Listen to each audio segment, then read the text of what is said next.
Hi hello everyone, welcome back my channel. ఈరోజు మనము 8th క్లాస్కి సంబంధించి సెమ్ 2 గురించి ఈ వీడియో ద్వారా తెలుసుకోబోతున్నాము.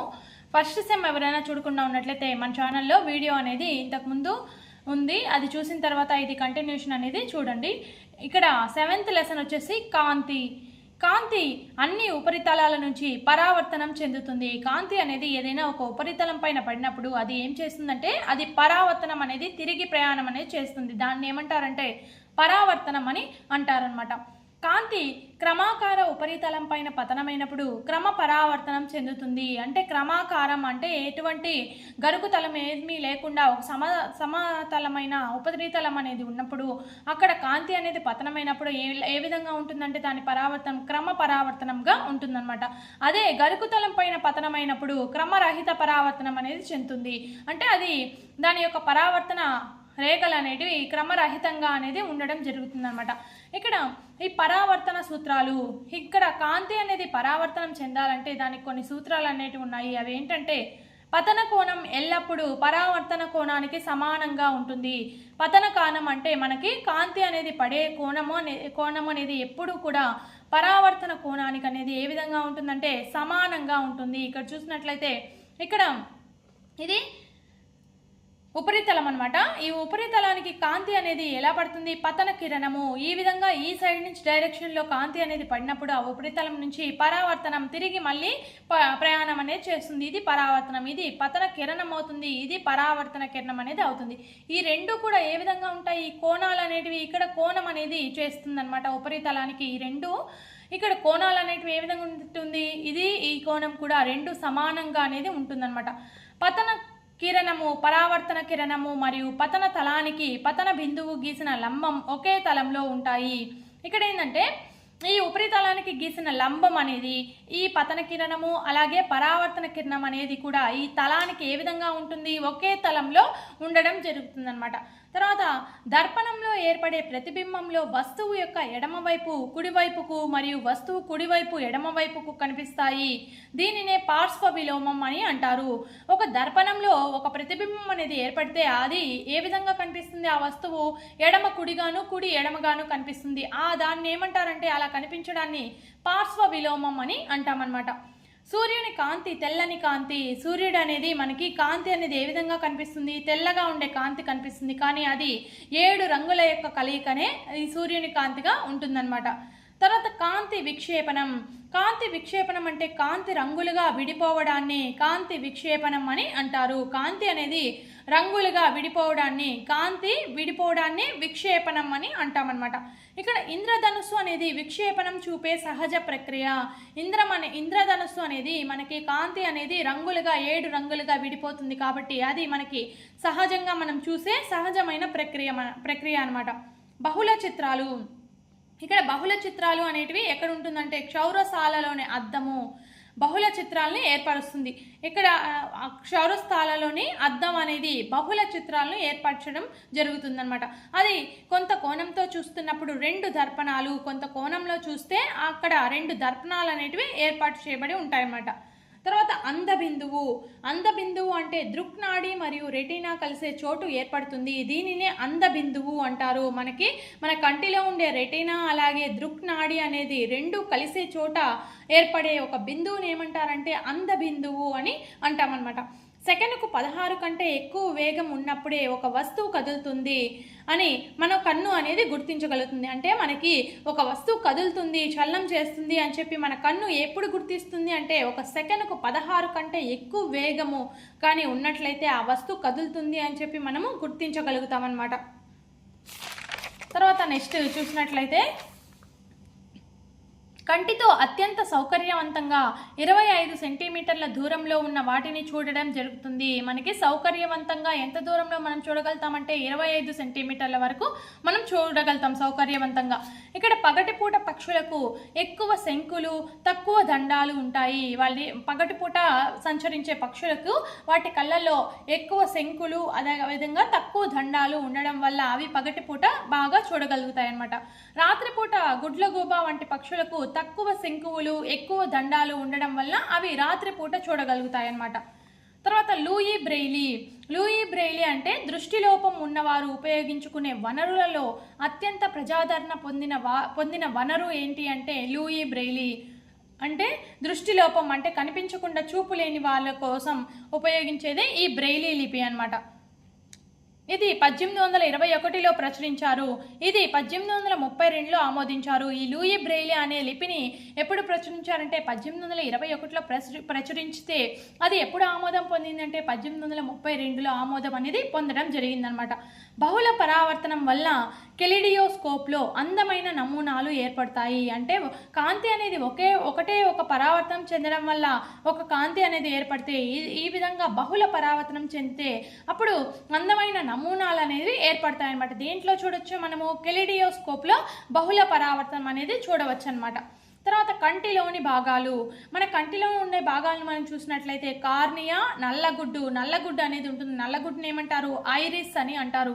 మళ్ళీ కనుపాపని ప్యూపిల్ అని అంటారు. కటకం, రెటీనా మరియు దృశ్య నాడులు అనేవి కంటిలోని భాగాలన్నమాట. తర్వాత కంటిలో ప్రవేశించే కాంతి మొత్తాన్ని కనుపాప నియంత్రిస్తుంది. మన కంటిలోకి వచ్చే కాంతి మొత్తాన్ని ఏది నియంత్రిస్తుందంటే కనుపాప అనేది నియంత్రిస్తుంది అనమాట. నాడీ కణాలు పొందే అనుభూతులు దృక్నాడుల ద్వారా మెదడుకు ప్రసారం చేయబడతాయి. ఈ కణాలు 2 రకాలు.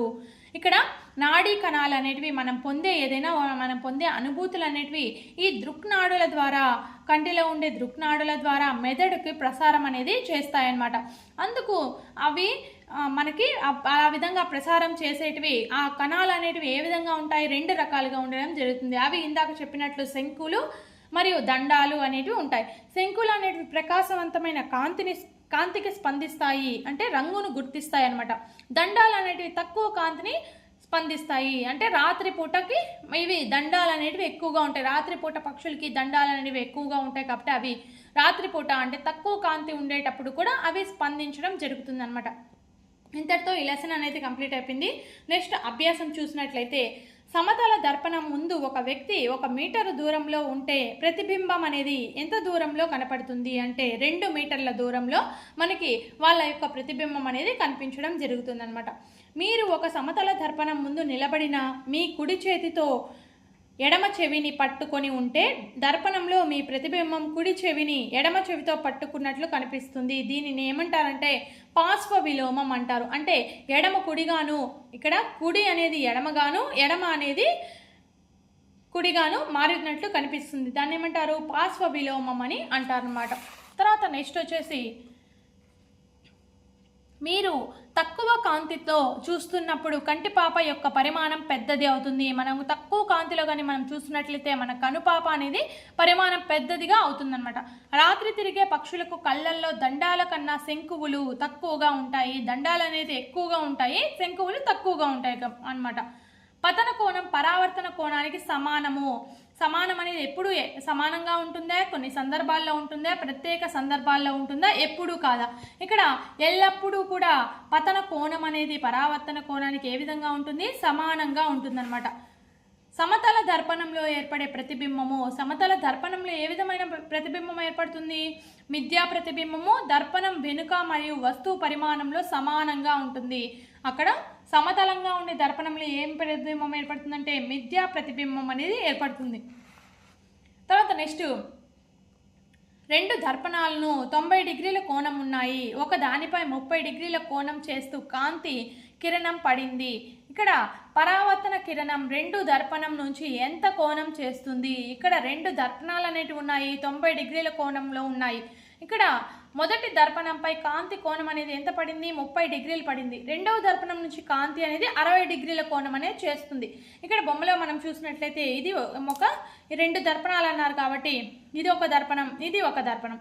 ఇది మొదటి కిరణం అనేది మొదటి దర్పణం పైన ఎంత కోణం పడింది? 30 డిగ్రీల కోణంతో పడి ఇది పరావర్తనం చెందింది. ఆ తర్వాత రెండవ దర్పణం పైన పడిన ఇది పరావర్తనం చెందింది. అంటే ఇక్కడ పతన కిరణం అవుతుందన్నమాట. ఈ పతన కిరణం పడి మళ్ళీ పరావర్తనం చెందుతుంది కాబట్టి ఇది ఇక్కడ ఈ దర్పణం కాడ మళ్ళీ పరావర్తనం చెంది ఇటు పక్క వెళ్తుంది అనమాట. అంటే 60 డిగ్రీల కోణం అనేది చేస్తుందన్నమాట. ఇంతటితో ఈ లెసన్ అనేది కంప్లీట్ అయిపోయింది. నెక్స్ట్ 8th లెసన్ చూసినట్లయితే 8th లెసన్ విద్యుత్ ప్రవాహాలు మరియు రసాయన ఫలితాలు, విద్యుత్ ప్రవాహము మరియు రసాయన ఫలితాలు. ఇక్కడ ఉత్తమ విద్యుత్ వాహకాలు అంటే ఏంటంటే ఏ పదార్థాలు అయితే తమ గుండా విద్యుత్తును ప్రసరింప చేస్తాయో వాటిని మనం ఏమంటామంటే ఉత్తమ విద్యుత్ వాహకాలు అని అంటాము. అధమ విద్యుత్ వాహకాలు అంటే వాటి గుండా అవి విద్యుత్తును ప్రసరింప చేయవన్నమాట. విద్యుత్తుని ఏవైతే పదార్థాలు ప్రసరింప చేయవో వాటిని ఏమంటారు? అధమ విద్యుత్ వాహకాలు అని అంటారన్నమాట. ఒక పదార్థం విద్యుత్తును తన గుండా ప్రవహిస్తుందో లేదో అని తెలుసుకోవడానికి టెస్టర్ అనే పరికరాన్ని ఉపయోగిస్తాం. అంటే ఒక పదార్థంలో మనకి విద్యుత్ ఉందా లేదా అని చెప్పి ఏ పరికరంతో మనం చూస్తామంటే టెస్టర్ని ఉపయోగిస్తాము. విద్యుత్ వాహకాలకు ఉదాహరణ రాగి మరియు అల్యూమినియం వంటి లోహాలు. విద్యుత్ వాహకాలు అంటే విద్యుత్తును తమ గుండా ప్రసారం అనేది చేస్తాయన్నమాట. అధమ విద్యుత్ వాహకాలకి ఉదాహరణలు ఏంటంటే రబ్బరు, ప్లాస్టిక్, చెక్క. వాటి గుండా విద్యుత్ అనేది ప్రసరింప చేయనివ్వము అన్నమాట. ద్రవాలు విద్యుత్తులను ప్రసరింప చేస్తాయా? ద్రవాల్లో కూడా విద్యుత్ అనేది ప్రసారం అవుతుందా లేదా అంటే స్వేదన జలం అనేది దాంట్లో అధమ విద్యుత్ వాహకము. అది విద్యుత్ అనేది ప్రసారం అనేది చేయదనమాట. తర్వాత ఉప్పు నీటిలో విద్యుత్ అనేది ప్రవహిస్తుందన్నమాట. ద్రవాలలో ఎక్కువగా ఆమ్ల, క్షార మరియు లవణ ద్రావణాలే తమ ద్వారా విద్యుత్తును ప్రసరింపచేస్తాయి.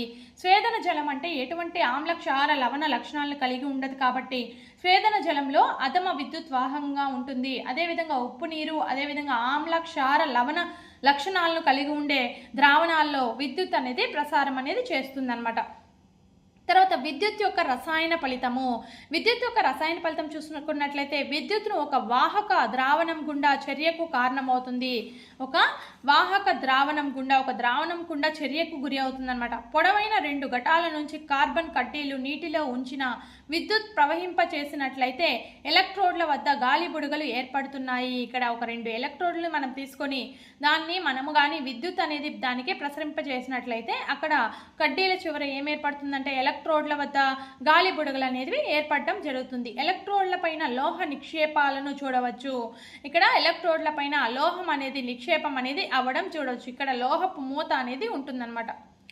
ద్రావణం రంగులో మార్పు కలుగుతుంది. ఇది చర్యలో ఉపయోగించిన ద్రావణం మరియు ఎలక్ట్రోడ్ల పైన ఆధారపడి ఉంటుంది. ఇక్కడ ద్రావణం అనేది కూడా రంగు అనేది మారడం జరుగుతుంది. ఇవి కొన్ని విద్యుత్ యొక్క రసాయన ఫలితాలు. విద్యుత్ వల్ల కలిగే రసాయన ఫలితాలు అంటే ఆ పదార్థంలో జరిగే మార్పులనే రసాయన ఫలితాలు అని అంటారనమాట. ఈ విధంగా విద్యుత్ ప్రసరించడం ద్వారా రంగు అనేది మారడం జరుగుతుంది ద్రావణానికి. విద్యుత్తు బంగాళాదుంపలో రసాయనిక ప్రభావాన్ని కలిగించును. బంగాళాదుంపలో కూడా విద్యుత్తుని ప్రవహింపజేసినప్పుడు అక్కడ కూడా మనకి రసాయనిక ప్రభావం అనేది కలుగుతుందన్నమాట. 1800 సంవత్సరంలో బ్రిటిష్ రసాయన శాస్త్రవేత్త విలియం నికల్సన్ ఎలక్ట్రోడ్లను నీటిలో ఉంచి విద్యుత్తును పంపినప్పుడు ఆక్సిజన్ మరియు హైడ్రోజన్ను ఉత్పత్తి అవుతాయని నిరూపించాడు. ఇక్కడ ఎలక్ట్రోడ్లను నీటిలో ఉంచి అక్కడ విద్యుత్ పంపినప్పుడు అక్కడ ఏ వాయువు విడుదల అవుతుందని చెప్పి నిరూపించారంటే ఆక్సిజన్ మరియు హైడ్రోజన్ వాయువు అనేది విడుదల అవుతుంది అని చెప్పి బ్రిటిష్ రసాయన శాస్త్రవేత్త అయిన విలియం నికల్సన్ అనే అతను ఇక్కడ నిరూపించడం జరిగిందనమాట. ఎప్పుడు 1800 సంవత్సరంలో. బ్యాటరీ ధన ధ్రువానికి కలిపిన ఎలక్ట్రోడ్ వద్ద ఆక్సిజన్, రుణ ధ్రువానికి కలిపిన ఎలక్ట్రోడ్ వద్ద హైడ్రోజన్ అనే బుడగలు అనేవి కలుగుతుందన్నమాట. అంటే ఒక నీటిలో ఎలక్ట్రోడ్ల వద్ద ధన ధ్రువానికి ఏం ఏర్పడుతుంది? ఆక్సిజన్ వెలువడుతుంది. రుణ ధ్రువానికి హైడ్రోజన్ బుడగలు అనేవి ఏర్పడడం జరుగుతుంది. దీన్ని ఎవరు కనిపెట్టారు? విలియం నికల్సన్ అనే అతను కనిపెట్టడం జరిగిందనమాట. తర్వాత ఎలక్ట్రోప్లేటింగ్ అంటే విద్యుత్తును ఉపయోగించి ఒక లోహం పైన మనకు అవసరమైన మరొక లోహాన్ని పూత వేసే పద్ధతిని ఏమంటారంటే ఎలక్ట్రోప్లేటింగ్ అంటారు. అంటే ఒక లోహానికి మనకు కావాల్సిన లోహం పైకి వేరొక లోహాన్ని మనము పూతగా పూసే పద్ధతిని ఎలక్ట్రోప్లేటింగ్ అని అంటారనమాట. ఇక్కడ కాపర్ సల్ఫేట్ గుండా విద్యుత్ ప్రవహించాలంటే కాపరు మరియు సల్ఫేట్లుగా విడిపోతుంది. స్వేచ్ఛగా ఉన్న రాగి బ్యాటరీ రుణ ధ్రువానికి కలపబడిన ఎలక్ట్రోడ్ దగ్గర నిక్షిప్తం అవుతుంది. ఇక్కడ రాగి అనేది ఎక్కడ నిక్షిప్తం అవుతుంది? స్వేచ్ఛగా ఉన్న రాగి బ్యాటరీకి ఇక్కడ కాపర్ సల్ఫేట్ అనేది ఏ విధంగా మారిపోతుంది? కాపర్ గాను సల్ఫేట్ గాను రెండుగా విడిపోతుంది. అప్పుడు ఎలక్ట్రోడ్ల వద్ద ఈ విధంగా రుణ ధ్రువం వద్ద నిక్షిప్తం అనేది అవుతుందన్నమాట. మరొక ఎలక్ట్రోడ్ దగ్గర ఉన్న రాగి పలక నుంచి అంతే మొత్తంలో కాపర్ ద్రావణంలో కరుగుతుంది. అంతే ద్రావణంలో కాపర్ అనేది మనకి ద్రావణంలో కరిగిపోవడం జరుగుతుంది. అందువల్ల ద్రావణం నుంచి రాగి యొక్క నష్టం పునరుద్ధరించబడుతుంది. రాగి యొక్క నష్టం అనేది మనకి అది పునరుద్ధరించబడుతుంది అనమాట. ఎలక్ట్రోప్లేటింగ్ చాలా ఉపయోగకరమైన పద్ధతి. ఎలక్ట్రోప్లేటింగ్ అనేది మనకి చాలా ఉపయోగకరమైన పద్ధతిగా ఉందన్నమాట. ఉదాహరణకు తీసుకున్నట్లయితే క్రోమియంను కారు భాగాలకు, అలాగే స్నానపు కుళాయిలకు, వంట గదిలో గ్యాస్ బర్నర్లకు, సైకిల్ హ్యాండిల్కు, చక్రాల రిమ్ములకు మరియు ఇంకా చాలా వాటిలో పూతగా వేస్తారు. ఇక్కడ క్రోమియంని ఈ కారు భాగాలకి, స్నానం చేసే కుళాయిలకి, వంట గ్యాస్ గది బర్నర్లకి అవన్నిటికి కూడా వాటిని పూతగా వేస్తారు. దేన్ని వేస్తారంటే క్రోమియంని పూతగా వేయడం జరుగుతుంది. క్రోమియం అనేది ప్రకాశవంతంగా ఉంటుంది, క్షయానికి గురి కాదు, కాబట్టి ఇది చాలా ఖరీదైనది. ఇది క్రోమియం అనేది చాలా ప్రకాశవంతంగా ఉంటుంది, అదేవిధంగా అది తుప్పు అనేది పట్టదు, కాబట్టి అది వేయడం జరుగుతుంది పూతగా. ఎలక్ట్రోప్లేటింగ్ పరిశ్రమలలో వదిలివేయబడిన వాహక ద్రావణం ఒక ప్రమాద సమస్య. ఈ విధంగా ఎలక్ట్రోప్లేటింగ్ అనేది చాలా ఉపయోగకరమైన పద్ధతి అయినప్పటికీ కూడా మనకి ఆ పరిశ్రమలలో ఈ విధంగా చేయడం వల్ల ఆ ద్రావణం అనేది వెలువడిన ద్రావణం అనేది ఒక ప్రధాన సమస్యగా భావించబడుతుంది అనమాట. ఎల్ఈడికి 2 తీగలు ఉంటాయి, ఒకటి మరొక దానికంటే పొడవుగా ఉంటుంది. ఎల్ఈడికి 2 తీగలు అనేవి ఉంటాయన్నమాట, ఒకటి మరొక దానికంటే పొడుగ్గా ఉంటుంది. ఎల్ఈడిని వలయంలో కలిపేటప్పుడు పొడవాటి తీగను బ్యాటరీ ధనధ్రువానికి, పొట్టి గీతను బ్యాటరీ రుణ ధ్రువానికి కలపాలి. ఇక్కడ ఎల్ఈడి అంటే ఏంటంటే లైట్ ఎమిటెడ్ డయోడ్ అని ఫుల్ ఫామ్ అనమాట. ఇక్కడతో ఈ లెసన్ కూడా కంప్లీట్ అయిపోయింది. అభ్యాసం చూసినట్లయితే విద్యుత్ ప్రవహింపచేసే ద్రవాలు ఆమ్ల మరియు క్షార ద్రావణాలు. విద్యుత్ని దేంట్లో ఏ ద్రావణాల్లో ప్రవహింపచేయవచ్చు? ఆమ్ల ద్రావణాల్లో, క్షార ద్రావణాల్లో ప్రవహింపచేయవచ్చు అనమాట. ఒక ద్రావణం గుండా ప్రయాణం చేసే విద్యుత్తు డాష్ ప్రభావాన్ని కలిగజేస్తుంది, రసాయనిక ప్రభావాన్ని కలుగజేస్తుంది అనమాట. కాపర్ సల్ఫేట్ ద్రావణం గుండా విద్యుత్తును ప్రవహింపచేసినప్పుడు బ్యాటరీ యొక్క ఏ ధ్రువానికి కలుపబడిన పలకపై రాగి నిక్షిప్తమవుతుంది. ఇక్కడ ఏ ధ్రువానికి రాగి అనేది నిక్షిప్తమవుతుందంటే రుణ ధ్రువానికి రాగి నిక్షిప్తమవుతుంది. విద్యుత్ ఉపయోగించి ఒక లోహం పైన ఏదైనా కోరుకున్న లోహాన్ని పూత వేసే పద్ధతిని ఏమంటారు? ఎలక్ట్రోప్లేటింగ్ అని అంటారన్నమాట. ఒక టెస్టర్ని ఉపయోగించి ఏ మరియు బి అని వ్రాయబడిన 2 ద్రవాలలో విద్యుత్ వాహకతను పరీక్షించారు. ద్రవం ఏలో టెస్టర్ను ఉంచినప్పుడు బల్బు ప్రకాశవంతంగా వెలిగింది, ద్రవం బిలో ఉంచినప్పుడు కాంతి విహీనంగా వెలిగింది. దీని నుంచి ఏమి నిర్ధారిస్తావు అంటే ద్రవం ఏ ద్రవం బి కంటే మంచి వాహకంగా మనం నిర్ధారిస్తాం. అంటే బిలో కాంతి అనేది ఉంది అనమాట, కానీ విహీనంగా ఉంది, అంటే తక్కువగా ఉంది. కాబట్టి ఏను బిను కూడా 2 వాహకాలే, కానీ ద్రవం ఏ అనేది ద్రవం బి కంటే కూడా ఎక్కువ మంచి విద్యుత్ వాహకంగా మనం పరిగణనలోనికి తీసుకుంటాం అనమాట. ఇంతటితో 8th చాప్టర్ అనేది కంప్లీట్ అయిపోయింది. 9th చాప్టర్ మనం చూసినట్లయితే కొన్ని సహజ దృగ్విషయాలు మనం చూసినట్లయితే వినాశకరమైన సహజ దృగ్విషయాలు ఏంటంటే మెరుపులు మరియు భూకంపాలు. భూకంపాలు అనేటివి సహజంగా జరిగే దృగ్విషయాలు అనమాట. మెరుపుల గురించి చూసినట్లయితే మెరుపు కూడా ఒక విద్యుత్ వలన ఏర్పడే ఒక నిప్పు రవ్వ, కానీ అది భారీ స్థాయిలో ఉంటుంది. ఇది మెరుపు అనేది కూడా ఒక విద్యుత్ వలన కలిగే ఒక నిప్పు రవ్వగానే భావించవచ్చు అనమాట. కానీ దాని యొక్క నష్టం అనేది భారీ స్థాయిలో అనేది ఉంటుంది. మేఘాలలో ఆవేశాలు పోగవడం వలన మెరుపులు ఏర్పడతాయి. ఇక్కడ మేఘాలలో కొన్ని ఆవేశాలు అనేది ఏర్పడటం వల్ల మెరుపులు అనేది ఏర్పడతాయి అన్నమాట. తర్వాత గ్రీకులకు తెలిసిన నిప్పు రవ్వలు. గ్రీకులకు ఏం నిప్పు రవ్వలు తెలుసంటే అంబరు లేదా గుగ్గిలాన్ని ఉన్నితో రుద్దినప్పుడు అది జుట్టు వంటి తేలికపాటి వస్తువును ఆకర్షించడం పురాతనమైన గ్రీకులకు క్రీస్తు పూర్వం 600 నాటికి తెలుసు. ఇక్కడ క్రీస్తు పూర్వమే అంబరు లేదా గుగ్గిలాన్ని, అంటే అంబర్ అనేది ఒక రకమైన రెసిన్ అనమాట, దానిని ఏం చేస్తారంటే ఒక ఉన్నితో కలిపి రుద్దినప్పుడు అక్కడ ఆ తేలికపాటి వస్తువును, జుట్టు లాంటి తేలికపాటి వస్తువుల్ని అది ఆకర్షించడం జరుగుతుందన్నమాట. 1752లో బెంజమిన్ ఫ్రాంక్లిన్ అనే అమెరికన్ శాస్త్రవేత్త మెరుపులు మరియు మీ దుస్తుల నుంచి ఏర్పడిన మినుకురులు 2 ఒకే దృగ్విషయమని చూపారు. ఇది నిరూపించబడేందుకు 2000 సంవత్సరాలు పట్టింది. ఇక్కడ బెంజమిన్ ఫ్రాంక్లిన్ అనే అమెరికా శాస్త్రవేత్త ఏం చెప్పాడంటే మెరుపులు కూడా అదే విధంగా మీ దుస్తుల నుంచి ఏర్పడే మినుకు అనే మినుకులు కూడా అవి రెండు కూడా ఒకటే అని చెప్పి ఆయన తెలియజేశాడనమాట. అది నిరూపించడానికి ఆయనకి ఎన్ని సంవత్సరాలు పట్టింది? 2000 సంవత్సరాలు అనేది పట్టిందనమాట. ఇక్కడ రుద్దడం ద్వారా ఆవేశాన్ని ఉత్పత్తి చేయడము. రుద్దడం ద్వారా అంటే బాల్ పెన్ రీఫిల్ తీసుకొని పాలిథిన్ ముక్కలో బాగా రుద్దిన చిన్న కాగితపు ముక్కను ఆకర్షిస్తుంది. ఇక్కడ మన బాల్ పెన్లో ఉండే రీఫిల్ని తీసుకొని పాలిథిన్ ముక్కతో అంటే పాలిథిన్ కవర్ ముక్కతో బాగా రుద్దామంటే అది ఒక చిన్న చిన్న కాగితపు ముక్కల్ని అది ఆకర్షిస్తుంది అనమాట. ఈ విధంగా దాంట్లో ఆవేశాన్ని మనము రుద్దడం ద్వారా దాన్ని ఆవేశాన్ని ఉత్పత్తి చేయగలుగుతాము. అదేవిధంగా ప్లాస్టిక్ దువ్వెనను పొడి జుట్టుతో రుద్దినప్పుడు అది కొద్ది ఆవేశాన్ని పొందుతుంది. ఈ వస్తువును ఆవేశపూరిత వస్తువులు అంటారు. ఈ విధంగా ఆవేశాన్ని కానీ పొందినట్లయితే వాటిని ఏమంటారంటే ఆవేశపూరిత వస్తువులు అని అంటామన్నమాట. ఇక్కడ ఆవేశాల రకాలు మరియు వాటి మధ్య పరస్పర చర్య. సజాతి ఆవేశాలు ఒకదానికొకటి వికర్షించుకుంటాయి. అంటే ఒకే రకమైన ఆవేశాలు అనేటివి ఒకదానికొకటి అవి వికర్షించుకుంటాయి అన్నమాట, దూరంగా జరిగిపోతాయి. విజాతి ఆవేశాలు అనేటివి ఒకదానికొకటి ఆకర్షించుకోవడం జరుగుతుంది. ఒక గాజు కడ్డీని పట్టు వస్త్రంతో రుద్దినప్పుడు గాజు కడ్డీ పొందిన ఆవేశము, గాజు కడ్డీ అనేది పట్టు వస్త్రంతో రుద్దితే గాజు కడ్డీ అనేది ధనావేశంగా పిలవడం అనేది సాంప్రదాయకంగా వస్తుందన్నమాట. రాపిడి ద్వారా ఉత్పన్నమయ్యే ఆవేశాలు స్థిరంగా ఉంటాయి. అవి తమంతట తాము కదలవు. ఇక్కడ మనం ఏదైనా ఒక రాపిడి ద్వారా మనం ఉత్పత్తి చేసిన ఆవేశాలు అనేటివి ఏ విధంగా ఉంటాయి అంటే స్థిరంగా ఒకే దగ్గర అనేది ఉంటుంది. వాటికంతట అవే కదలవన్నమాట.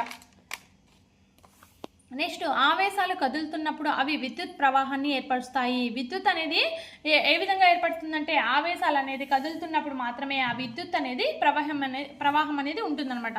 వలయంలోని బల్బును వెలిగించేది లేదా విద్యుత్ తీగను వేడెక్కించేది విద్యుత్ ఆవేశాల చలనం తప్ప మరేమీ కాదు. ఇక్కడ విద్యుత్ అనేది ప్రసరింపజేస్తున్నాము అంటే విద్యుత్ ఆవేశాలని చలనంలో ఉన్నాయి అని చెప్పి అంటారనమాట. అంటే బల్బు వెలిగింది లేదా విద్యుత్ తీగను వేడెక్కింది అంటే అక్కడ విద్యుత్ ఆవేశాలు అనేవి చలనంలో ఉన్నాయన్నమాట.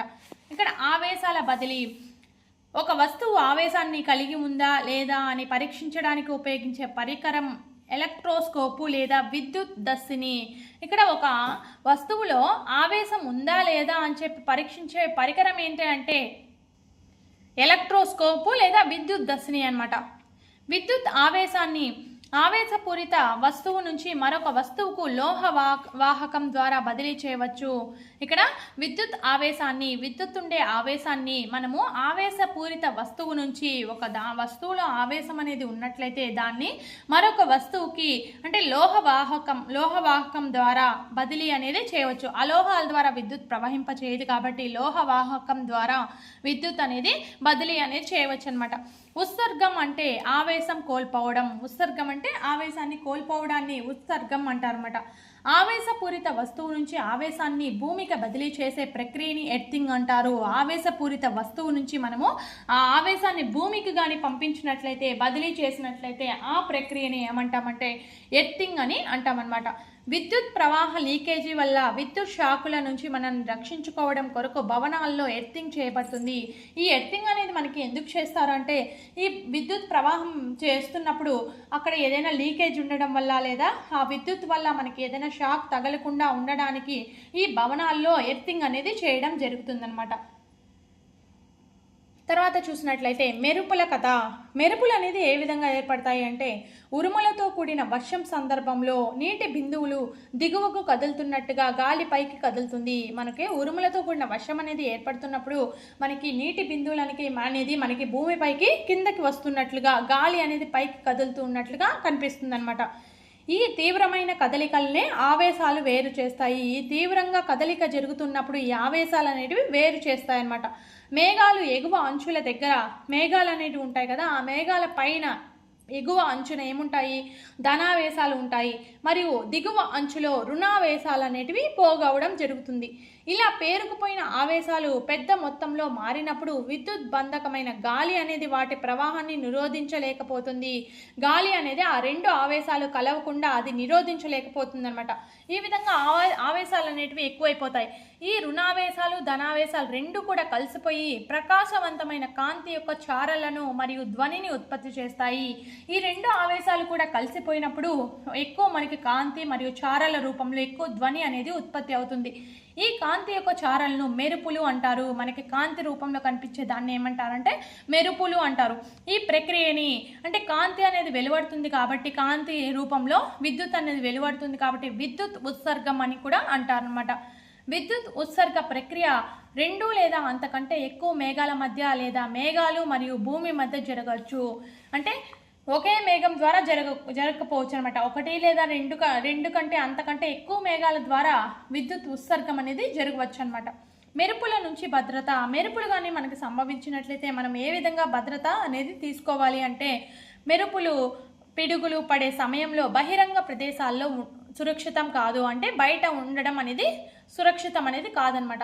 ఉరుములు వినపడగానే సురక్షితమైన ప్రదేశానికి వెళ్ళడానికి అది ఒక హెచ్చరికగా భావించాలి. ఒక ఉరుములు అనేది స్టార్ట్ అయిందంటే అది మనము ఒక హెచ్చరికగా మనం భావించి సురక్షితమైన ప్రదేశానికి మనం వెళ్ళిపోవాలన్నమాట. చివర ఉరుము వినపడగిన తర్వాత సురక్షితమైన ప్రదేశం నుంచి బయటకు రావడానికి కొంత సమయం వేచి ఉండాలి. ఇంకా ఉరుములు అయిపోయాయి కదా అని చెప్పి సురక్షితంగా ఉన్నాము అని చెప్పి వెంటనే బయటకు వచ్చేయకూడదు. కొంచెంసేపు అదే విధంగా ఆగి వేచి ఉండాలన్నమాట. ఇల్లు భవనం ఒక సురక్షితమైన ప్రదేశము. అంటే బహిరంగంగా ఉండకుండా ఇంట్లో అయినా కూడా లేదా ఏదైనా భవనంలో అయినా కూడా ఉండడం ఒక మంచి సురక్షితమైన ప్రదేశం అనమాట. తర్వాత పిడుగుపాటు సమయంలో చేయవలసినవి చేయకూడనివి. పిడుగులు పడుతూ ఉన్నప్పుడు మనం ఇంటి బయట ఉండేటప్పుడు ఏ విధమైన చర్యలు తీసుకోవాలి, ఇంటి లోపల ఉండేటప్పుడు ఏ విధమైన చర్యలు తీసుకోవాలి అంటే ఓపెన్గా ఉన్న వాహనాలు, యంత్రాలు, మోటార్ బైకులు సురక్షితం కాదు. ఈ విధంగా పిడుగులు పడేటప్పుడు వాహనాల దగ్గర కానీ యంత్రాల దగ్గర కానీ మోటార్ బైకుల దగ్గర కానీ మనం ఉండకూడదు అనమాట. ఎత్తైన ప్రదేశాల్లో ఎత్తైన చెట్లు మనల్ని రక్షించలేవు. ఎత్తైన ప్రదేశాల్లో కానీ ఎత్తైన చెట్లు ఉండే దగ్గర కానీ మనము పిడుగులు పడే సమయంలో ఉండకూడదు. గొడుగుని ఉపయోగించరాదనమాట పిడుగులు పడే సందర్భంలో. అదేవిధంగా అడవిలో కానీ మనం ఉంటే తక్కువ ఎత్తు ఉన్న చెట్ల కింద మాత్రమే ఉండాలన్నమాట. స్తంభాలు, లోహ వస్తువులకు దూరంగా ఉండాలి. నేలపైన పడుకోకూడదు, నేలపై కూర్చోవాలి. నేలపైన పడుకొని ఉండకూడదు అనమాట, నేలపైన కూర్చో ఉండాలి. మీ చేతులు మీ మోకాళ్ళపైన, మీ తలను చేతుల మధ్య ఉంచండి. ఈ విధంగా కూర్చొని ఉండాలన్నమాట ఇంటి బయట ఉన్నప్పుడు. అదేవిధంగా ఇంటి లోపల ఉన్నప్పుడు టెలిఫోన్ తీగలు, విద్యుత్ తీగలను తాకరాదు. టెలిఫోన్ను మరియు విద్యుత్ తీగల్ని మనం తాకకుండా ఉండాలన్నమాట. మొబైల్ ఫోన్లు, కార్డ్లెస్ ఫోన్లు ఉపయోగించడం సురక్షితము. మొబైల్ ఫోన్లు అనేది వైర్లెస్ కాబట్టి దాన్ని ఉపయోగించడం సురక్షితం అనమాట. ఒకవేళ అవతల వ్యక్తి టెలిఫోన్ ద్వారా మాట్లాడుతున్నాడు, మనం మొబైల్తో మాట్లాడుతున్నా కూడా అది సురక్షితం కాదనమాట. ప్రవహించే నీటిలో స్నానం చేయకూడదు. ప్రవహిస్తూ ఉండే నీటిలో కూడా మనం స్నానం అనేది చేయకూడదు. కంప్యూటర్లు, టీవీలు మొదలైన విద్యుత్ ఉపకరణాల యొక్క ప్లగ్లను మనం వెంటనే తొలగించాలన్నమాట పిడుగులు పడే సమయంలో. నెక్స్ట్ తటిద్వాహకాలు అంటే పిడుగుల బారి నుంచి భవనాలను రక్షించే పరికరం ఏంటంటే తటిద్వాహకం. అంటే ఏదైనా ఒక పిడుగులు పడినప్పుడు మన భవనాలను రక్షించే పరికరం ఏంటంటే తటిద్వాహకం. ఆ భవనం కంటే ఎత్తైన లోహపు కడ్డీని భవన నిర్మాణ సమయంలో గోడలోనికి దీన్ని ఏర్పాటు చేయడం జరుగుతుందన్నమాట. ఇది ఏం చేస్తుందంటే విద్యుత్ ఆవేశాన్ని నేలకు బదిలీ చేయడం కోసం ఉపకరిస్తుంది. అంటే వచ్చిన విద్యుత్ వాహకాన్ని భవనం మీద పడకుండా అది నేలకు పంపించడానికి, బదిలీ చేయడానికి అది ఉపకరిస్తుంది అనమాట. ఇక్కడ భూకంపాలు అంటే భారతదేశంలో ఉత్తర కాశ్మీర్లోని యూరి మరియు తంగ్దర్ పట్టణాలలో 8 అక్టోబర్ 2005 భారీ భూకంపం అనేది సంభవించింది. భూకంపం అనేది ఎప్పుడు వచ్చిందంటే ఉత్తర కాశ్మీర్లో రావడం జరిగిందనమాట. ఎప్పుడు వచ్చిందంటే అక్టోబర్ 8, 2005 సంవత్సరంలో భారీ భూకంపం అనేది సంభవించిందనమాట. దానికంటే ముందు 26 జనవరి 2001 గుజరాత్లోని భుజ్ జిల్లాలో భారీ భూకంపం అనేది సంభవించడం జరిగింది. భూకంపం అనేది తక్కువ కాలం పాటు ఆకస్మికంగా సంభవించే భూమి యొక్క కదలిక. భూకంపం అంటే ఏంటంటే ఆకస్మికంగా భూమి అనేది కదలిక అనేది జరిగితే దాన్ని భూకంపం అని అంటారన్నమాట. భూపటలం లోపల అంటే భూకంపం అంటే ఏంటి? భూపటలం లోపల కలిగే ఒక అలజడి అన్నమాట. భూకంపాలు, వరదలు, కొండ చర్యలు విరిగిపడడం మరియు సునామీలకు కారణమవుతుంది. ఈ భూకంపాలు వేటికి కారణమవుతుంది? వరదలకి, కొండ చర్యలు విరిగిపడడానికి మరియు సునామీలకి ఈ భూకంపాలు అనేవి కారణమవుతుంది. 26 డిసెంబర్ 2004 హిందూ మహాసముద్రంలో భారీ సునామీ సంభవించింది. భారీ సునామీ అనేది సంభవించడం జరిగింది డిసెంబర్ 26, 2004. భూమి యొక్క నిర్మాణం మనం చూసుకున్నట్లయితే 4 పొరలుగా ఉంటుంది. ఫస్ట్ భూపటలం, భూప్రావారం, భూకేంద్రం, అంతర్కేంద్రం అనేది ఈ విధంగా ఉంటుందన్నమాట. భూపటలం మొత్తం కూడా మనకి ఒకే పొరలాగా ఉండదు, అది విడివిడి ముక్కలుగా ఉంటుందన్నమాట. కాబట్టి భూపటలంలోని కదలిక వల్లనే ఈ విధంగా విడివిడి ముక్కలుగా ఉండడం వల్ల దాంట్లో కలిగే కదలిక వల్లనే భూకంపం అనేది మనకి కనిపిస్తుంది అనమాట. అగ్నిపర్వతం విస్ఫోటనం చెందినప్పుడు, ఒక ఉల్క భూమిని తాకినప్పుడు భూగర్భ అణు విస్ఫోటనం వలన భూమిపైన ప్రకంపనలు జరగవచ్చు. ఈ భూకంపం అనేది ఏ విధమైన పరిస్థితుల్లో మనకి జరుగుతుందంటే, అగ్నిపర్వతం అనేది విస్ఫోటనం చెందినప్పుడైనా కూడా, లేదా ఒక ఉల్క అనేది భూమిని తాకినప్పుడు, లేదా భూగర్భ అణు విస్ఫోటనం అనేది జరిగినప్పుడు కూడా ఈ భూమి అనేది కంపించడం జరుగుతుంది అన్నమాట. నెక్స్ట్, బలహీనమైన ప్రాంతాలలో భూకంపాలు ఏర్పడవచ్చు. అంటే బలహీనమైన ప్రాంతాల్లో ఏర్పడవచ్చు అనమాట భూకంపాలు. కాబట్టి ఈ ప్రాంతాలను ఏమంటారు? భూకంప జోన్లు అని అంటారు, లేదా ఫాల్ట్ జోన్లు అని పిలవడం జరుగుతుంది. భారతదేశంలో కాశ్మీరు, పశ్చిమ మరియు మధ్య హిమాలయాలు, మొత్తం ఈశాన్యము, రాణా ఆఫ్ కచ్చు, రాజస్థాను మరియు గంగా పరివాహక ప్రాంతాలు. ఇక్కడ మన భారతదేశంలో ఏ భూకంప జోన్లుగా ఉన్నాయంటే ఇవి కాశ్మీరు, పశ్చిమ మరియు మధ్య హిమాలయాలు, మొత్తం ఈశాన్యం మొత్తము, రాణా ఆఫ్ కచ్, రాజస్థాను మరియు గంగా పరివాహక ప్రాంతాలన్నీ కూడా మనకి భూకంప జోన్లుగా ఉన్నాయన్నమాట భారతదేశంలో. భూకంప తీవ్రతను తెలిపే పరికరం ఏంటంటే రిక్టర్ స్కేలు. భూకంపం ఎంత తీవ్రతలో ఉంది అని చెప్పి ఏ స్కేల్తో కొలుస్తారంటే రిక్టర్ స్కేల్తో కొలవడం జరుగుతుంది. రిక్టర్ స్కేల్ పై 7 కంటే ఎక్కువ తీవ్రత కలిగి ఉంటే భూకంపాలు ఏర్పడను. రిక్టర్ స్కేల్ పైన 7 కంటే ఎక్కువగా చూపించిందంటే అప్పుడు భూకంపాలు అనేవి ఏర్పడతాయన్నమాట. ఇక్కడ మనకి 2005లోను 2001లో జరిగిన కాశ్మీర్లో అలాగే భుజ్లో జరిగిన భూకంపాల యొక్క తీవ్రత మనం చూసుకున్నట్లయితే రిక్టర్ స్కేల్లో 7.5గా ఉందన్నమాట. తర్వాత భూ అంతర్భాగంలో కదలికలు భూ ఉపరితలంపై తరంగాలను సృష్టిస్తాయి. భూమి లోపల కానీ మనం కదిలిందంటే భూమి ఉపరితలం పైన మనకి తరంగాల రూపంలో అది సృష్టించడం జరుగుతుందన్నమాట. ఈ భూ తరంగాల్ని భూకంప లేఖిని అంటే సిస్మోగ్రాఫ్ పరికరం ద్వారా నమోదు చేస్తారు. ఈ భూ తరంగాలు అనేటివి ఎంత దాకా వచ్చాయి అని చెప్పి ఈ దేంతో నమోదు చేస్తారంటే భూకంప లేఖిని లేదా సిస్మోగ్రాఫ్ పరికరం ద్వారా మనకి నమోదు చేయడం జరుగుతుంది. ఇక్కడితో ఈ లెసన్ కూడా కంప్లీట్ అయిపోయింది. నెక్స్ట్ అభ్యాసం చూసినట్లయితే ఘర్షణ ద్వారా కింద పేర్కొన్న వాటిని తేలికగా ఆవేశం చేయలేము. ఇక్కడ ఘర్షణ ద్వారా దేన్ని చేయలేమంటే రాగి కడ్డీని చేయలేము, బెలూన్ను చేస్తాము, ఉన్ని వస్త్రాన్ని, ప్లాస్టిక్ స్కేల్ని రుద్దడం ద్వారా అది ఘర్షణ తేవడం ద్వారా దానికి ఆవేశం అనేది కల్పించవచ్చు. ఒక గాజు కడ్డీని పట్టుగుడ్డతో రుద్దినప్పుడు కడ్డీ పొందే ఆవేశము. కడ్డీ ఏం పొందుతుంది? ఆవేశము. ఇక్కడ కడ్డీ ధనావేశాన్ని పొందుతుంది, వస్త్రం అనేది మనకి రుణావేశాన్ని పొందుతుంది అనమాట.